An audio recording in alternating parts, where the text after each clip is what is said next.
میں تو اکثر عرض کرتا ہوں جو اللہ نے نبی کے ذمے کیا تھا کام وہی اللہ نے عورت کے ذمے کیا بحیثیت ماں ہونے کے۔ آدم سازی کی ذمہ دار کون ہوتے کہ نبی ہوتے؟ لوگوں کے دلوں کے بدلنے والے کون ہوتے کہ نبی ہوتے؟ اولاد کی تربیت کرنے والی کون ہے؟ اولاد کو ایمان سکھانے والی کون ہے؟ اولاد کو یقین سکھانے والی کون ہے؟ اولاد کے دل میں نبی کی محبت پیدا کرنے والی کون ہے؟ اولاد کو جنت کا شوق جہنم کا خوف دلانے والی کون ہے؟ کہ ماں ہے۔ آج جو ماں خود میرے دوستوں میں ویڈیو کی شوقین ہو، آج جو خود میں فیشن کی دیوانی ہو، آج جو خود میں بازاروں میں پھرنے والی ہو، آج جس ماں کی خود زبان پہ گالیاں ہو، کیا اس کی اولاد دیندار بن جائے گی؟ جس ماں کے سر پہ خود دوپٹہ نہ ہو کیا اس کی بیٹی کے سر پہ دوپٹے کی امید کر سکتے ہو کہ اس کی بیٹی سر ڈھانکے گی؟ ہے میرے دوستو، میں کیا کہوں، بک رہا ہوں جنون میں دوستو۔ اللہ کرے کسی کو سمجھ میں آئے، ہاں اللہ کرے کسی کے دل میں آئے۔ یہ ماں کی ذمہ داری تھی، ماں کی آدم سازی۔ تمام اولیاء میرے دوستوں زندگیوں کو اٹھا کر دیکھو، ہر بڑے کے پیچھے میرے دوستوں ماں کا ہاتھ ملے گا، ماں کا، عورت کا ہاتھ ملے گا اس کی تربیت کا۔ اسی علماء نے لکھا ہے جب ختیجہ جیسی ماں ہوگی تو فاطمہ جیسی اولاد ہوگی، اور جب فاطمہ جیسی ماں ہوگی حضرت امام حسن اور حسین جیسی اولاد لائے گی۔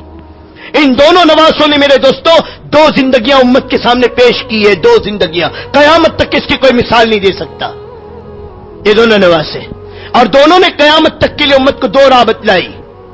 ارے اس ماں کی تربیت کا نتیجہ ہے جو فاقے برداشت کر کے اپنی اولاد کی تربیت کر کے گئی۔ وہ فاطمہ کا دودھ تھا، وہ فاطمہ کی قربانی تھی، وہ فاطمہ کا تقویٰ تھا جس نے امام حسن حسین جیسی اولاد کو بنایا ہے۔ ہاں کہ فاقے کی حالت میں باپ کے پاس آئی ہے، باپ کے پاس اپنے علی شوہر کے کہنے پر مجاز خدا کے حکم سے، اور جب اپنے باپ کے سامنے حال رکھا کہ فرشتوں کی غذا اللہ کا ذکر ہے، جانوروں کی غذا گھاس اور پتے ہیں، ہم انسانوں کی غذا کیا ہے؟ اللہ کے نبی اپنی بیٹی کے بھوک اور حال کو دیکھ رہے ہیں کہ چہرہ زرد پڑا ہوا ہے، آنکھیں اندر کو دھسی ہوئی ہے، پیٹ کمر کو لگا ہوا ہے، کپڑے پر پیون لگے ہوئے، یہ دو جہاں کے سردار کی بیٹی کا حال ہے حال۔ حالانکہ اس خاندان کو قربانی کی کیا ضرورت تھی دوستو؟ اللہ کا نبی میرے دوستوں اس کی بلندی کا کون اندازہ کر سکتا ہے؟ بیٹی جو خاتون جنت حضرت علی کے بارے میں اللہ کا نبی کہہ رہا ہے کہ جنت میں اس کا گھر میرے گھر کے سامنے، حضرت حسن اور حسین کے شباب اہل جنہ کے جنت میں جانے والے نوجوانوں کا سردار ہے، سب کو دنیا میں جنت کی بشارت مل چکی، ان کو سب قربانی کی کیا ضرورت تھی؟ وہ بیٹی آئی اپنے باپ کے پاس کہ ابا جان فرشتوں کی غذا اللہ کا ذکر ہے، جانوروں کی غذا گھاس اور پتے، ہم انسانوں کی غذا کیا ہے؟ آقا مدنی سمجھ گئے میری بیٹی کو بھوک نے ستایا۔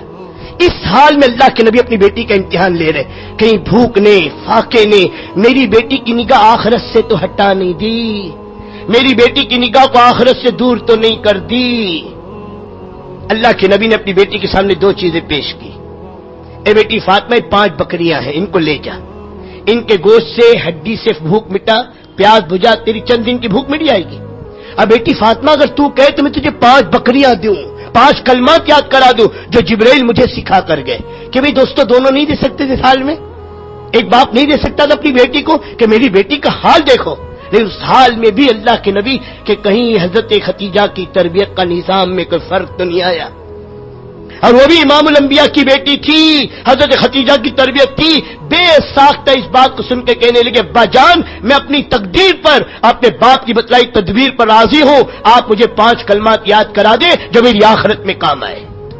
ایک بار آئی تھی بانی مانگنے کے لیے، تزویج فاطمہ کا تحفہ پوری امت کو دے کر گئی ہے، ایک بار آئی میرے دوست اپنے باپ کے پاس بکریاں مانگنے کے لیے، آخرت کا توشہ لے کر اپنے شوہر کے پاس واپس جا رہی ہے۔ یہ اس ماں کی بیٹی ہے، اور پھر یہ بیٹی ایسی تھی، اس کے اولاد ایسی تھی۔